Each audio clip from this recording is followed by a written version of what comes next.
Welcome everyone again to another episode of the ideaXme show, the show that profiles the humans behind the really big ideas that are shaping the world and inspiring future creators and all those that love really great stories.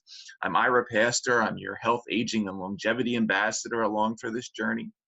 So the year is now 2019, and we have surpassed globally $7 trillion in annual healthcare spending around the globe. We're spending close to about $1 trillion a year now on pharmaceuticals, hundreds of billions of dollars in diagnostics. The list goes on and on. And alongside that, we as an industry are spending an additional 200+ billion annually on new life science research and development. These are really fascinating financial dynamics. However, what is equally fascinating are the names of the organizations that are becoming involved in this space in 2019. I sit here in the US, and from a US perspective, it's no longer your health maintenance organizations like United Healthcare or your pharmaceutical companies like Merck or your device companies like Medtronic that are driving the system.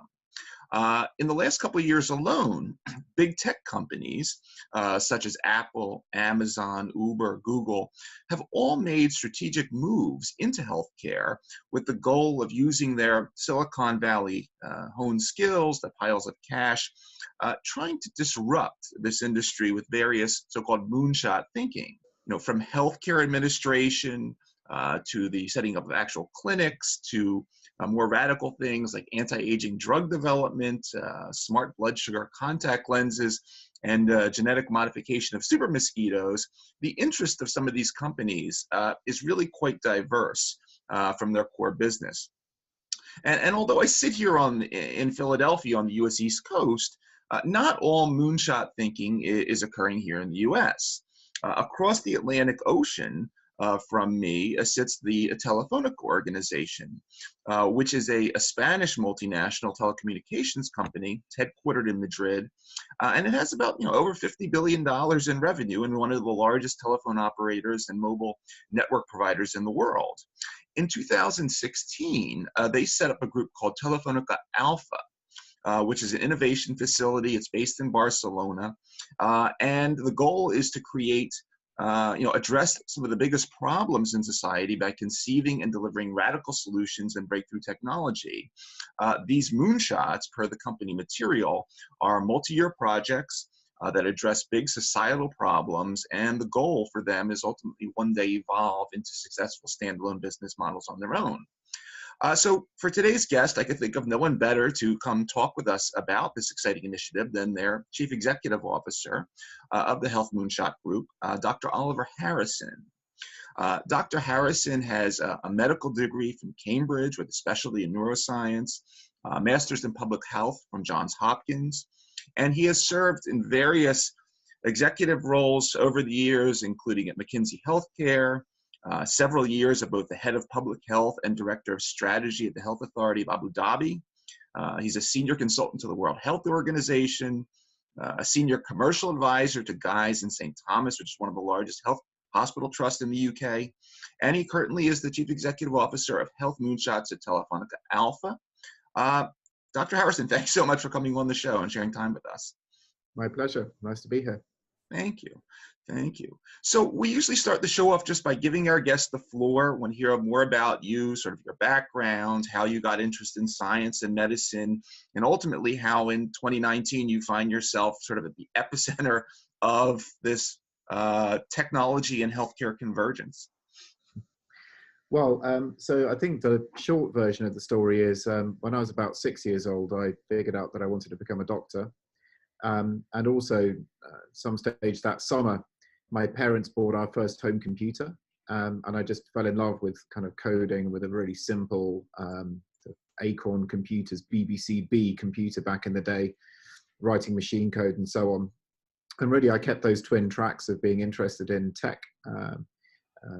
My first Prestel modem back in the kind of mid 80s and way before the internet kind of took off. And then obviously went to medical school and trained as a doctor. So I kept those two tracks kind of going. And what I found practicing as a physician was that it didn't really matter how hard I worked.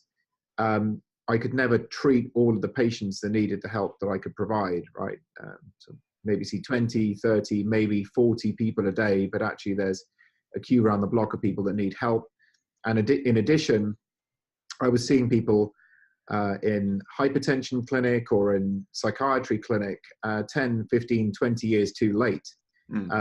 And if I'd been there when they started down a path of unhealthy behavior, be that sort of eating bad food, not doing exercise, and leading to obesity, which leads to hypertension, which leads to heart disease, or engaging in unhealthy behaviors, maybe drinking too much or being exposed to substances, or really not working on friendships and strengthening relationships, which then ultimately leads to anxiety, leads to depression and mental disorders. I was just not playing really where at the source of the problem, at the individual level or at the societal problem. And it really just became clear to me over a number of years that, that the idea of taking the best of technology and using it to really radically address some of the upstream problems in health was just an emerging opportunity. So I first got some experience working in health IT systems, working at McKinsey, different places around the world.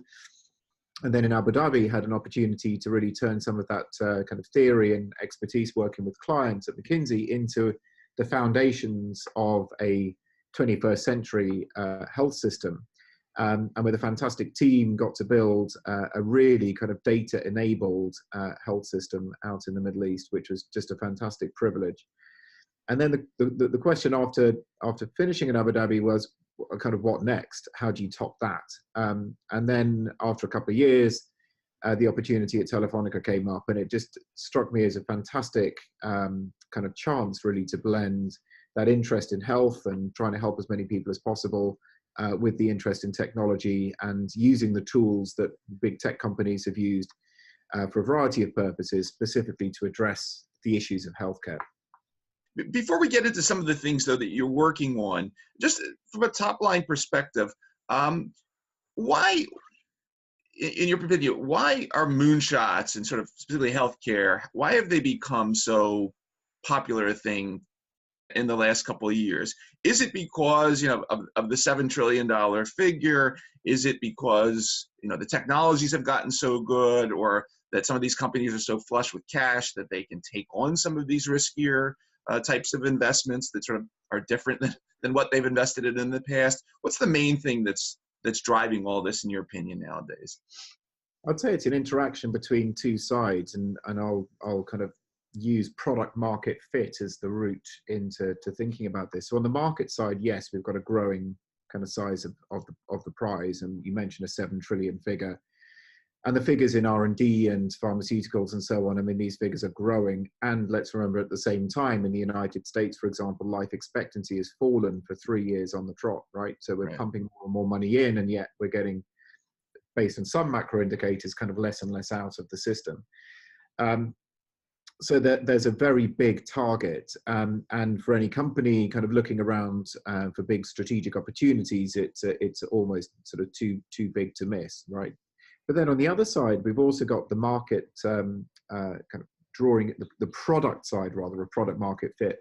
And we've got a series of products which are kind of transformative and super interesting. So kind of in a modern smartphone, we've got a whole set of sensors which are capable of measuring really important behaviors around physical movement, around the types of environments I spend my time in, about the kind of topics I'm interested in, etc.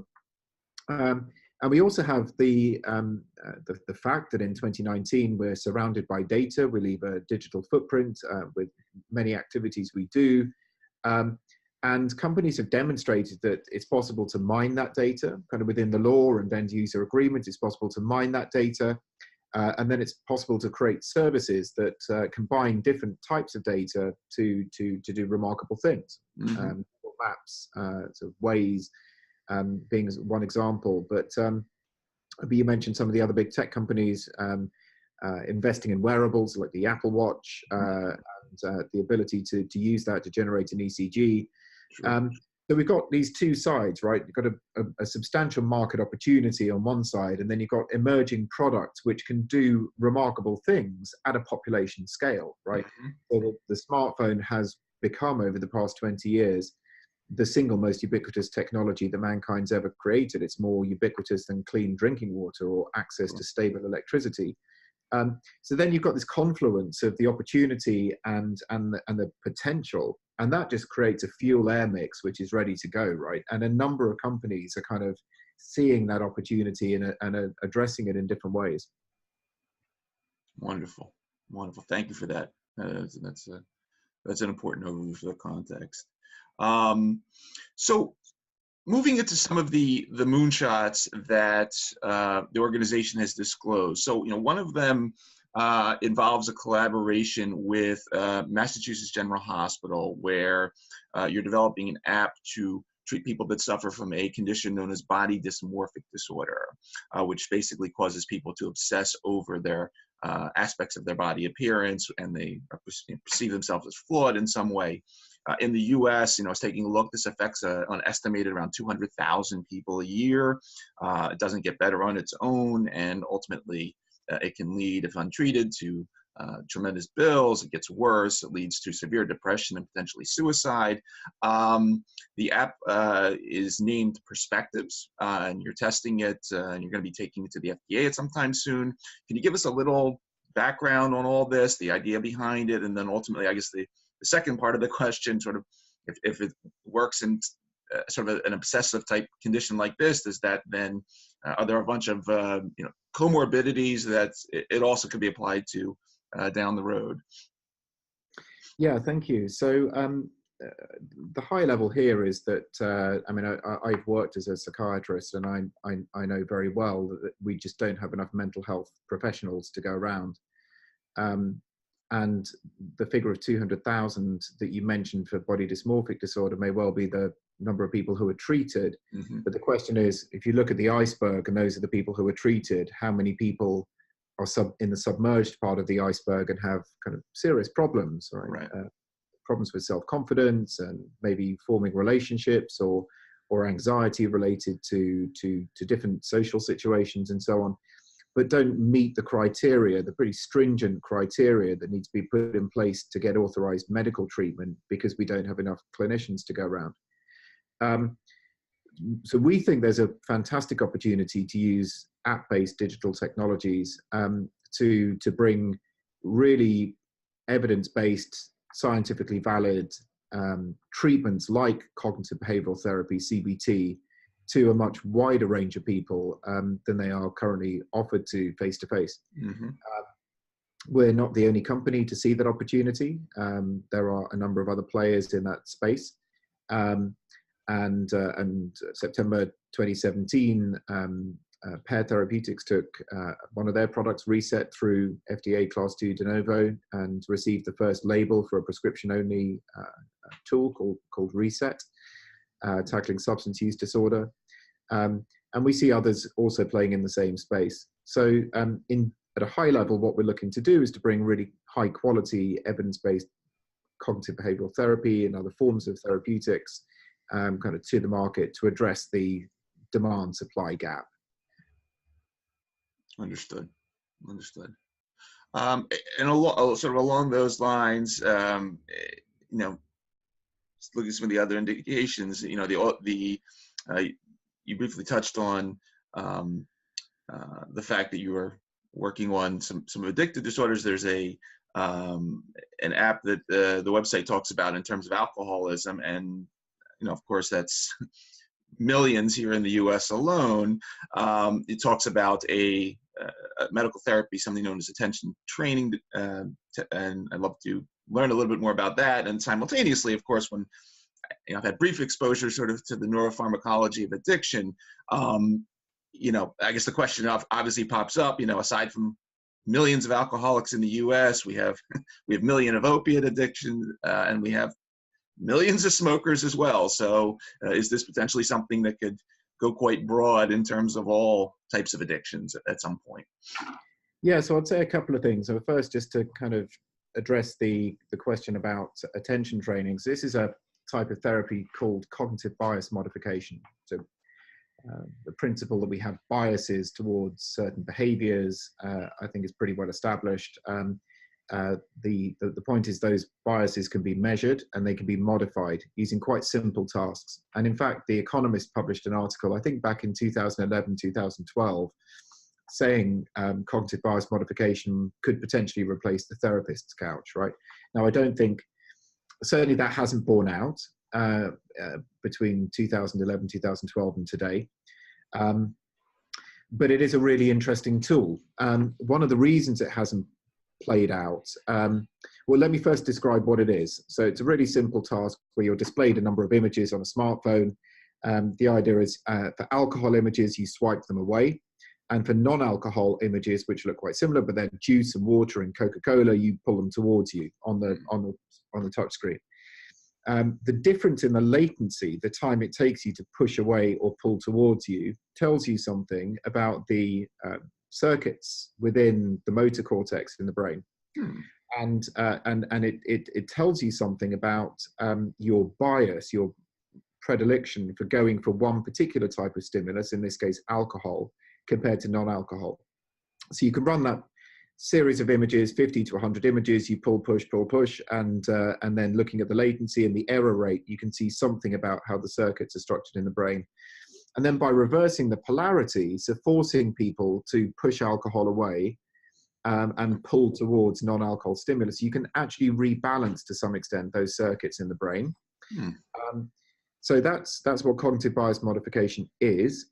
And we ran a randomized control trial in the United Kingdom with several thousand participants with an intervention arm, a sham intervention and a control intervention. And we measured a significant decrease in alcohol consumption in the therapeutic group compared to the sham and control. And we demonstrated that difference is sustained in a group of people. The challenge with cognitive bias modification, and this was reported kind of way back in 2011-12, is that it only works for a proportion of people, so about a third of people. And the question is which third, and how can we diagnose that? So it's a little bit analogous to Herceptin, if you know Herceptin, sure. The breast cancer therapy. Sure. It's highly effective for women with HER2 receptor polymorphism. If you don't have that polymorphism, it's not going to do anything for you. You'll just get the side effects and the cost, but it's not therapeutic. So now there's a very simple genetic test to say, okay, are you HER2 positive or negative? If you're positive, you take Herceptin. If you're negative, you don't take Herceptin. You take a different therapy. Same for cognitive bias modification. We were able to create an algorithm that sorts likely responders from likely non-responders, looking at the kind of data that we have access to as a mobile phone company, which means that we can target CBM to people who are likely to respond and separate them from people who are unlikely to respond. Okay. Now, CBM is applicable to a range of other indications: sugary drinks, fatty foods, tobacco smoking, and so on. Cognitive behavioral therapy, CBT, is also applicable to a range of more than 20 clinical indications. So between those two tools, and there are plenty of other types of therapy that we're investigating, between those different types of therapy, we actually begin to get a kind of toolkit which can address a large number of kind of underlying health behaviors and or clinical conditions. The trick then becomes to get the right tool to the right person at the right time. And for that, we need a powerful recommendation engine, which is able to say that with this particular problem, given what we know about your personality, the way your brain's wired, and so on, this is the right intervention for you to take at the right time. So, I mean, I'm just sitting here. I'm amazed. I mean, this concept of the cognitive fingerprint in the that you can figure all this stuff out nowadays is just mind blowing. To me, and it's truly amazing. Wow. Any other, obviously nothing confidential, but any other major plans that about stuff you want to talk about? I mean, these are huge in their own right and are going to impact millions of people. Anything else that the Alpha Group is working on that you can talk about nowadays? Or, I mean, Well, I guess the one topic we're all really excited and motivated about is ethics, and Uh, think about tools of the power of what I've just been describing. yeah, To kind of play that forward, it's super important that everything we do is driven for the benefit of the user, sure. but equally that we are very clear about a set of promises that we make to all of our users regarding how we use their data. And we've got a series of principles that we're very proud of. We minimize the data that we capture. We do as much processing on the edge as possible, actually on your device. So we minimize any data sharing on the open web, even if it's encrypted. We obviously use kind of industry standard encryption in everything we do. We want to make sure that we're putting users in control of the service. Nothing's being done to them, it's being done for them, right? And that's something we're really proud of. It feels like the right time to say, actually, you can have powerful tech and ethics delivered at the Sure. same time. There's no trade-off between those two.